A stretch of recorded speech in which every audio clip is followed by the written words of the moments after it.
السلام عليكم. واخيرا تم الاعلان عن اللائحه النهائيه واللي كان فيها انتظارات بزاف، خاصه حمد الله اللي تسنيناه بزاف. اليوم حمد الله في اللائحه، وهذه هي اللائحه النهائيه اللي اعلن عليها الناخب الوطني السيد وليد الركراكي، واللي غادا تشارك في كاس العالم قطر 2022. يلا ندوزوا اللائحه بلا ما نطولوا عليكم.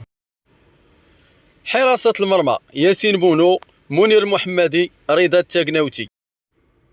الدفاع: أشرف حكيمي، نصير مزراوي، نيف أكرد، رومان سايس، أشرف داري، جواد اليميق، يحيى عطية الله، وبدر بانون. في الوسط: سفيان أمرابط، عبد الحميد الصبيري، سليم أملاح، عز الدين أناحي، بلال الخنوس، يحيى جبران. في الهجوم: حكيم زياش، سفيان بوفال، أمين حارث، عبد الصمد الزلزولي، زكريا أبو خلال، إلياس شاعر، يوسف نصيري، وليد شديرة، وعبد الرزاق حمد الله.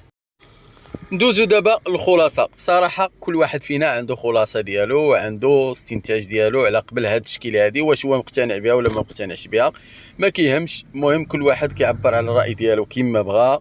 ولكن بالنسبه لي انا شخصيا فرحان بزاف بالعوده ديال الهداف عبد الرزاق حمد الله، لاننا كنتوفروا على تشكيله في مستوى عالي جدا، كتضم لاعبين مستوى عالي جدا، يعني لاعبين بحال بوفال، بحال اناحي، بحال الصبيري، بحال الزلزولي، بحال الحكيمي، فهادو من احسن اللاعبين اللي كاينين على المستوى العالمي. فكيبقى ان خصنا هداف، لان هذا المجهود اللي كنا خايفين منه انهم غادي يبذلوا واحد المجهود كبير وغيصنعوا يعني فرص، ولكن ما غنلقاوش اللي غيترجمها الاهداف، لان الهجوم عندنا ناقص بزاف.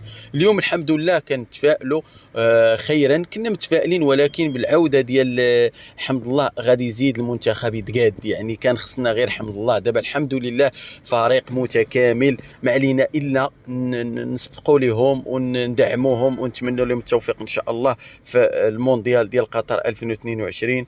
يلا نقول لكم بسلام عليكم، ولا عندكم شي تعليق خليوه ليا في التعاليق.